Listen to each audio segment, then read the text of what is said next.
fantastic. You are good to go, and I'll give you last question in the Sorry, Thank Rocco, I you had so to much. grab coffee before we start. It's all good. And, Well, and he got rid of all my breaks throughout the day. She was like, "Yeah, you're not getting a break now. You're working straight through." I was like, "Ah, good. Thank you." it's all good, buddy.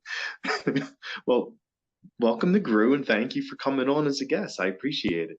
Thank you for having me, Rocco. Yeah, definitely.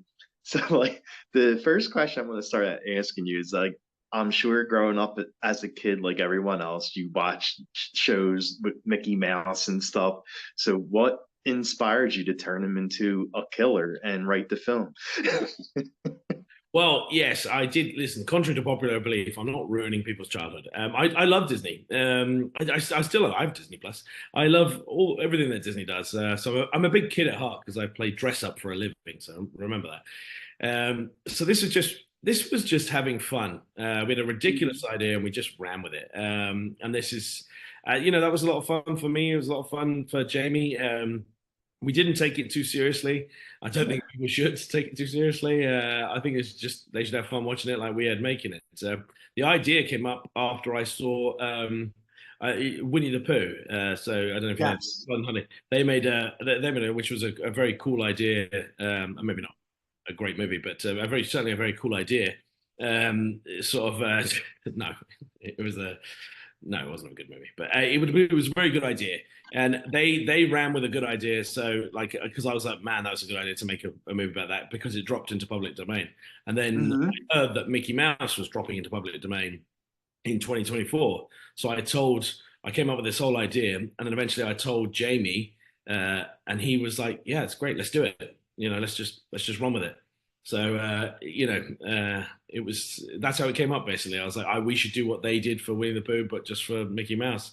And then people were like, wow, Winnie the Pooh was a book. That was what helped, Disney not sue them. But Mickey Mouse, are you sure, Simon? And I was like, I will phone a lawyer and just ask. But then the lawyers were like, yeah, I mean, you can do it. Sort of Disney aren't gonna like it probably.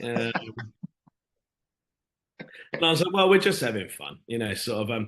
So one thing led to another, and here we are. We're about to release the movie next week. I can't believe that happened, but it did. I love it. I love it. It's awesome. Like, I'm a huge horror fan, so and bringing Mickey Mouse into the mix into the horror world is brilliant. I love it. Good. Well, then you won't be upset by this movie. No, no, no, I won't. And from what I see, like there's other Mickey Mouse horror films that are being made too, and this is the first horror Right. film with Here's let me say this, Rocco. Hold on about this, right? We were the only guys brave enough to go shoot the movie and then just release it on January. Like we released the trailer, the very first trailer on January 1st, exactly when it came into public domain. Oh my And then God, that's awesome. And so we did it on the same day because I knew that I was like, on that day, on January 1st, they will already be reporting, like news, CNN, and all that stuff. They'll already be going, oh, and by the way, Mickey Mouse dropped into public domain today. Like it was going to be a news story because Yeah, that was the day it happened. So I knew that it would get news coverage. So if we released our trailer on the same day, I knew that would get coverage because they'd be like, and already somebody has, something. But I thought that lots of people would do it because lots of people had seen Winnie the Pooh. So I thought, oh, well, exactly. I'm going to be the only person that had the idea about this, sort of for sure. And then we were the only people to do it. Right now, I everybody else know. that has said that oh yeah, no, I'm working on a Mickey Mouse project too. It's like, yeah, you're only working on it now because we did it, and Because you then saw you the saw trailer. that we didn't get sued, so you're doing it now. Exactly. And for anyone who don't know about the film, the Mousetrap, can you give us a little bit about Yes, the film, like a little rundown? sure. Okay, so the Mousetrap is about a bunch of teenagers or young 20 somethings that have a bit of a late night party in an amusement arcade, but they start to get picked off one by one by somebody dressed as a serial killer Mickey Mouse. That, It's that's the amazing. whole thing. It's It's amazing. like a 90s slasher movie. Listen, Rocco, I'm a big fan of like the old I Know What You Did Last Summer, Scream. You know, these Yes. sort of Yes. horror movies that seem to be sort of like aware of themselves. You know, they sort of like Mhm. they were all had a bit of a wink and a nudge to the camera. They're like, we know it's crazy. Don't worry about it. Yeah, Just yeah, exactly. yeah, You know, yeah, like you said, like I know we did last summer, Scream, and all those kind of movies. yeah. Yeah, I definitely, I definitely. love all that. So Same, same. I'm a huge fan of that. good. And what was it like actually putting on the Mickey costume and the mask and be portraying Mickey Mouse as the killer? Well, it's look. I'll be honest with you. The mask wasn't that fun to wear because it was like a big, thick rubber mask. So it was quite hard to breathe in it, which was unfortunate because there was a lot of like stabbing and slashing people and moving. So you really did need to breathe in it. But look, it's good fun. You know, like I'm a big kid, so I'm basically playing dress up for a living. So playing Mickey Mouse is not. Oh, you know, all of my other movies are much more serious. So this one was a bit fun, and I enjoyed having fun. So yes, I don't regret it at all. Good, good, good. And where did you get like the costume made, or did you Oh just yeah. like order So it the somewhere? costume is we had to make sure that it didn't look like you know we were only allowed to use the Steamboat Willie Mickey Mouse, the original Yes. 1928 Mickey Mouse. So he can't have the white gloves or the red jumpsuit or because those versions of Mickey Mouse are still owned by Disney, so they're still under copyrights. But we could use the original looking Mickey Mouse. That's why our Mickey Mouse he looks different. He's like black and white in a color Well, movie yeah, exactly. because he had to be. So we kept him as black and white. So we observed all the he had to look a certain way, so we made sure he looked like that. So he doesn't look like maybe the Mickey Mouse you remember as a childhood. But he's the because he's 1928 Mickey Mouse. He's obviously Yeah, nearly 100 years old. So it's if you were 100 years old, you probably wouldn't be having a podcast, would you, Rocco? yeah, that's true. I guess not. And and how did you get Jamie on board for the film to direct it? Well, I've made movies with Jamie before, so he's a Mhm. friend of mine. So when I had the idea, I just told him the idea, and then he said, "Yeah, let's do it." So he was, you need when you're making a movie, you do need people to get on board with you, like get on board with the idea, get on board with not just the concept, but like, hey, I'm trying to make this movie. It's kind of crazy, like it's supposed to be crazy. We're supposed to have fun, and he was just, he was up for having fun with me, and I'm always ever grateful that he goes with me on these crazy, crazy journeys, and this is just a good one. I love it.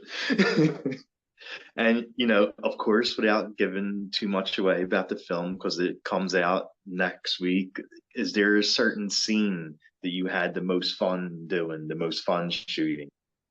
That's a good question. I quite liked everything we did, like in the laser tag room, because it was all red and dark and mysterious. And I like my scenes with Mackenzie Mills, who plays one of our young actresses in the movie. So I quite liked I slice her Achilles heel, her ankle. So that was quite a fun scene. I quite like that. I love it. And what did you use for like the blood and stuff for the film? Oh, so we had a makeup artist on the movie, sort of Alexandra, and she did a wonderful job, like getting all our blood and gore there, and she made the prosthetic with the ankle. So Wow. yeah, it was all practical effects. There's no CGI in it. Oh, wow. Okay. So it was all. It's nice. I love practical effects over because it's so much easier to react to Yeah, exactly. um, rather than the fake stuff. True.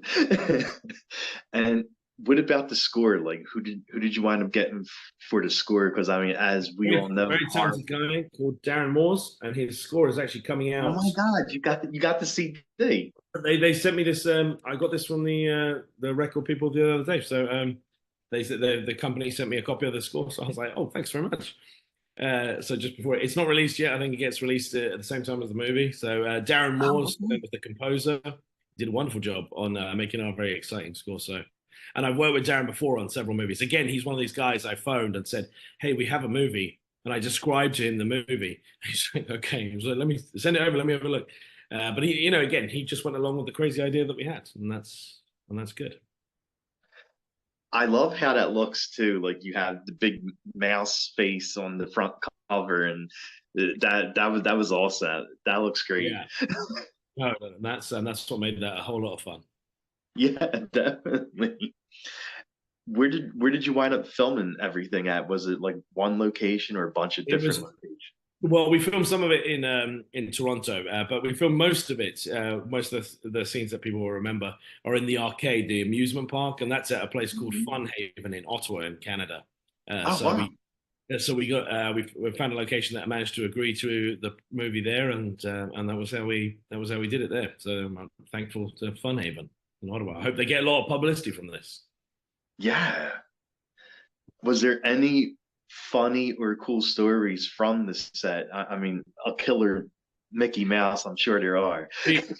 We sometimes, so we filmed it all at night, right? So when the place was closed, we would film from 9 p.m. at night to like 8 o'clock in the morning. And night shoots are very stressful, like because your body, wants to get asleep, sort of. So you have to kind of try and sleep in the day, and then be awake at night, obviously. But one time, one of our production designer was reminding me that me and Jamie were having a very serious discussion, and Jamie had the camera in his hand, and I was dressed as Mickey, but we were sitting on top of a slide, and then we're like, okay, are we going to shoot this next scene or should we save it till tomorrow? And then we eventually decided, all right, we'll save it till tomorrow. And then but it was a very serious discussion. And then we both slide down the slide at the same time. She was like, it's like you're two adults having a very serious discussion. And then you're like, all right, should we go down the slide now? Because we were like sat at the top of the slide having the discussion. And she took a photo of it to remind us that of the ridiculousness of what we were doing. So thank you, Jesse. Nice.